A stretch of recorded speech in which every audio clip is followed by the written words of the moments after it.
Là, on a-tu noté le millage? Là? Les mecs vont dire que tu changes les... Tournez pas, tournez pas! Oui, on a noté le millage, c'est à 74 830. Ça, ici, ça c'est guidé par ça ici. C'est bon. C'est pour ça que à cause des engrenages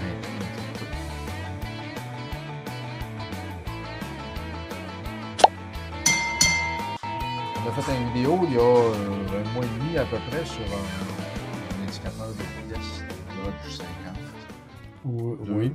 52. Ouais, c'est ça. Et puis...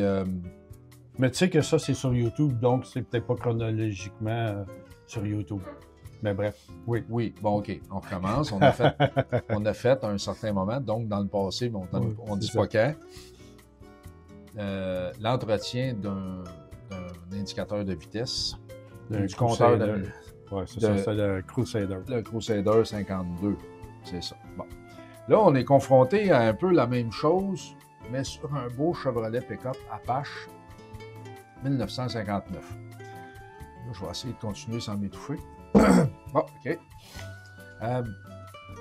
Et puis là, ce qui est arrivé concrètement sur le véhicule, c'est que tout se passait bien, l'aiguille montait pendant qu'on faisait l'essai routier. Et à un certain moment donné, l'aiguille s'est mise à vaciller de plus en plus large dans l'indicateur et l'aiguille a frappé dans le fond, elle s'est brisée, vraiment de façon violente. Bon, le premier réflexe qu'on a à penser, c'est de se dire le câble est cassé. Mais non, dans ce cas-là, c'est pas ça. Le câble, on rappelle, le câble, ce n'est plus ni moins qu'un genre de ressort. De ressort rond. On le sent là, que là, c'est difficile de le montrer, mais on sent que ça se peut. Ça, c'est un vieux qu'on se sert faire des tests. C'est ça, on peut... Puis c'est un ressort. Ouais. Ça permet d'amortir les chocs aussi, les variations de vitesse ou ces trucs-là. Fait que l'aiguille reste plus stable. Alors, ça, c'est correct. Et puis, ça permet aussi de l'avoir comme ça, c'est de faire des courbes sans qu'il casse, disons, rapidement. Mais dans ce cas-là, c'est pas ça qui est arrivé. Ce qui est arrivé, c'est un peu le même principe que le Dodge. C'est que ici, ça a manqué de lubrification, ça n'a pas été entretenu. Puis oui, je comprends qu'on peut... je comprends que c'est pas facile, là, mais les vieux véhicules ne reçoivent jamais d'entretien sur l'indicateur de vitesse, puis le mécanisme qui tourne. Lui, il est comme le Crusader, ici, une chose de... Oh non, je pensais qu'il y avait un petit trouble lubrifié. Oui, bien, il y a un trouble lubrifié. Il est bouché, lui. Mais il a été bouché par la compagnie par la suite. Se disant que, évidemment, le véhicule, en 2025, il ne sera pas là. Parce que là, pour ceux qui regardent dans l'avenir en 2153, on est en 2025. Là, ce qui est arrivé, c'est que lui est devenu très, très, très sec, a commencé à se bloquer, parce que lui, il tourne par le câble, là, on peut bien voir ici, il tourne par le câble. C'est un champ magnétique, comme tu disais l'autre fois. Oui, qui fait fonctionner dans un baril comme ça. Mais ce qui arrive, c'est que il est en train de figer, puisqu'il tournait déjà, il réussissait à figer, mais juste une fraction de seconde. Notre câble, qui est un ressort, accumulait de l'énergie pendant que lui arrêtait. Ça a monté un peu comme un élastique, puis à un certain moment donné, ça a lâché, l'aiguille est allée taper dans le fond, puis là, tout s'est brisé. Là où je veux en venir, c'est que vous avez beau avoir une voiture ancienne, dites-vous bien une chose, c'est que ça n'a jamais été lubrifié depuis que c'est neuf. Parce que c'est pas mal dur d'accès en plus. On y pense jamais, puis ça, c'est difficile d'accès. C'est pas facile d'accès, mais ça vaut la peine parce que il y a certains éléments, certains éléments peuvent se réparer, certains éléments peuvent se trouver. On peut avoir des pièces pour ça. Sinon, il faut les envoyer aux États-Unis. C'est pas une garantie absolue qu'ils vont nous le réparer. Puis là, ben, on est en 2025, avec Trump et compagnie, on n'a pas le goût d'envoyer rien aux États-Unis. Mais tout ça pour dire que c'est plus payant d'en faire l'entretien, malgré que c'est chiant. Mais il reste que vous allez sauver quelques dollars et quelques complications. Maintenant, ici, ce que tu tiens dans ta main, c'est le petit baril qui tourne, duquel l'aiguille est rattachée ici. Donc, si on tourne, on monte, ben, il tourne plutôt dans l'autre sens. Hein. Comme ça, l'aiguille monte, dépendamment de la vitesse. C'est le petit ressort qui va revenir. C'est ce petit ressort qui ramène tout ça à sa place, donc l'aiguille à zéro.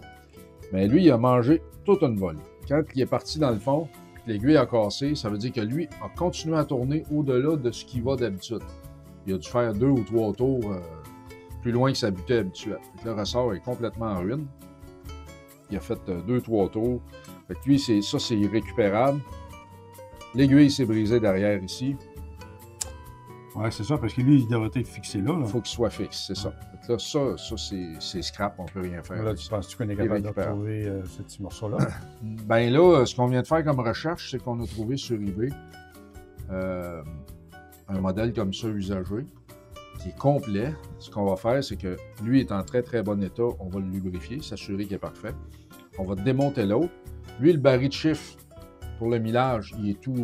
on ne voit plus aucun chiffre. Lui est en bon état. On va récupérer celui-là. Celui que tu as acheté, les chiffres ne sont pas lisibles. Les chiffres ne sont pas lisibles. Fait qu'on va tout le démonter, l'autre, puis on va prendre... Parce que vu qu'il est complet, il n'est pas cassé, rien. Puis le type, il dit qu'il l'a testé, puis l'aiguille bougeait.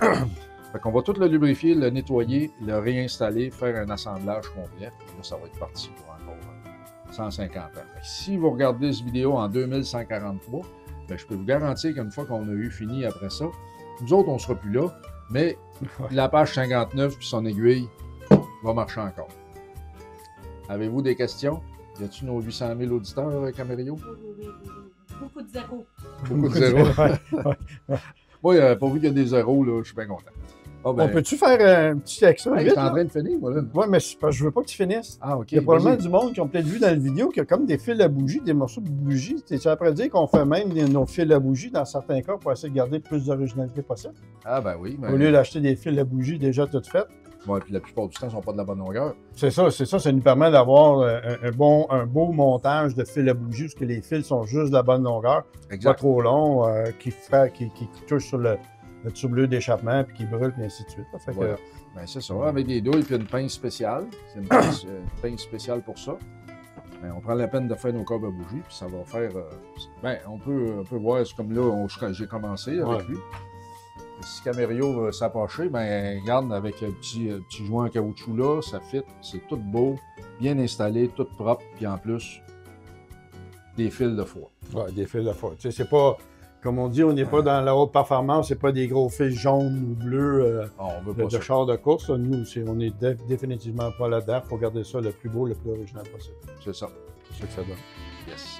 Bon ben, salutations tout le monde.